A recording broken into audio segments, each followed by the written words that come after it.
The memory slips you're blaming on age, in yourself, or in someone you love. They might be sitting in a bathroom cabinet right now. After 60, some of the most common medications in America, sleep aids, allergy pills, things a doctor handed you years ago, can quietly cloud your memory. And almost nobody gets warned. I read the studies and ran the numbers. What these do and what it costs to find out too late. And it's a bill Medicare won't pay. In a minute, I'll have you check your own shelf. Let's start. Imagine someone who remembered every family birthday for 40 years. Then she starts repeating questions, losing familiar words. Everyone whispers the same thing: dementia. But before you assume the worst, one question deserves asking first. What changed in the medicine cabinet? Here's what the research keeps finding. One ordinary class of everyday drug is associated with a real rise in dementia risk, and most people taking it have no idea. I'll show you 5, counting down to the one in nearly every home. Watch for number 3. It's handed out for something that sounds completely harmless. But first, the free part. And it's the whole point of this video.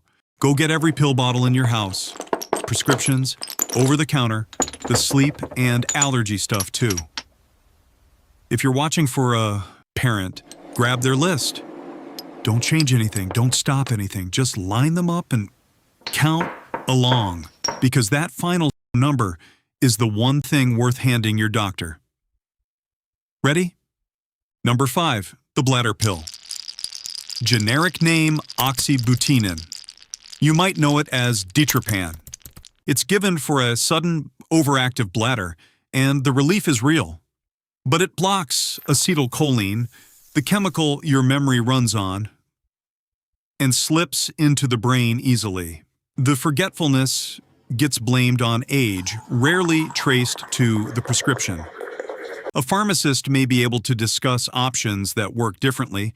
Mirabegron is one a clinician might consider. If it's on your table, don't stop it, just ask. Count it. Number 4, the anxiety and depression pill called Paxil. Generic name Paroxetine.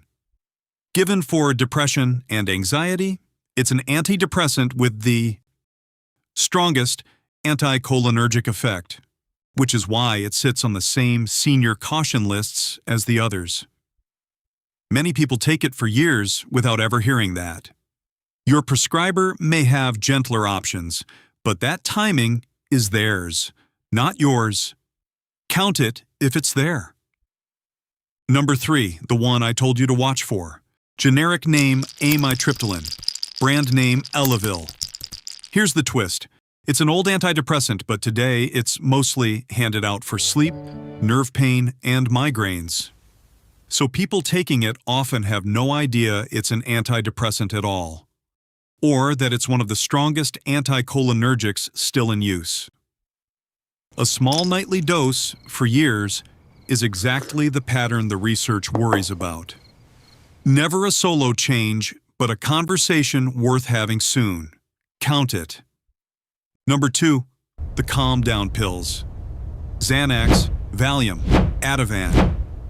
The Benzodiazepines, for anxiety and sleep. These work differently through a brain signal called GABA. Their effect on memory in the moment is well established. The long-term dementia question is still debated, but the next reason isn't. They're on the Beers list, the official catalog of drugs risky for seniors, and stopping suddenly can be dangerous. That's the trap.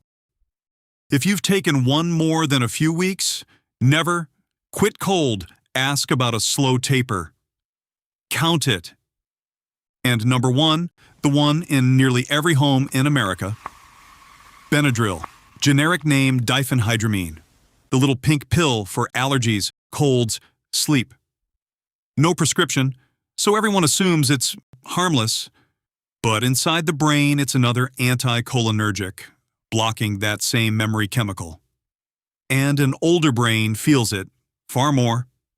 Check anything labeled PM or nighttime. It's often Benadryl under another name. For allergies, loratadine is one that doesn't reach the brain the same way. Count it, then watch 4 of these collide. Now here's what nobody adds up. Look at your table. 4 of the 5 you just saw. The bladder pill, both antidepressants, the Benadryl, all block the same brain chemical. Alone, each might be small. Stacked together, doctors call it your anticholinergic burden. And in the largest study in JAMA Internal Medicine, older adults with the highest anticholinergic use over 10 years were associated with a 54% higher dementia risk than those who barely used them. 54% from a stack nobody ever counted. And this isn't about good drugs or bad drugs. It's whether the benefit still outweighs the memory cost, for you specifically. That's the doctor's call, not mine, and not a decision to make from a video. Now, the part nobody puts next to those pills, the price.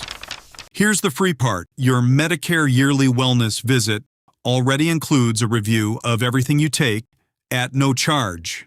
And if you're on a Part D plan with several medications, your pharmacy may offer a free medication review too. That review is the goal. It's the number you bring to your doctor.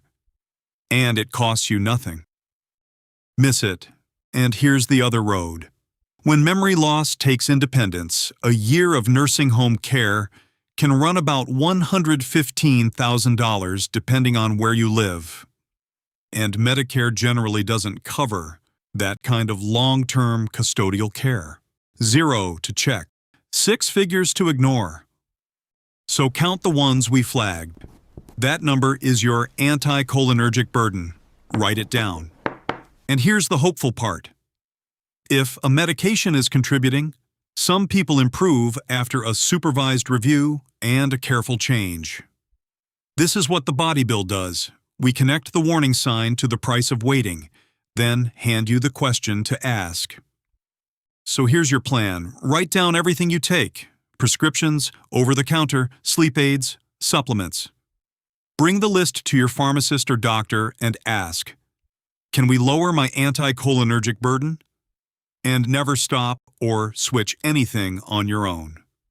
And this isn't every medication that can affect memory.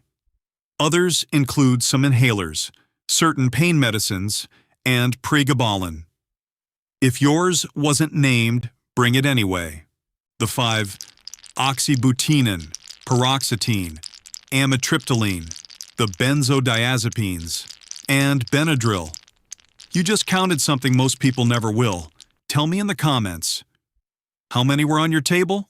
And send this to someone who should count theirs. I'm from the Body Bill. Every body sign has a price tag. See you next week.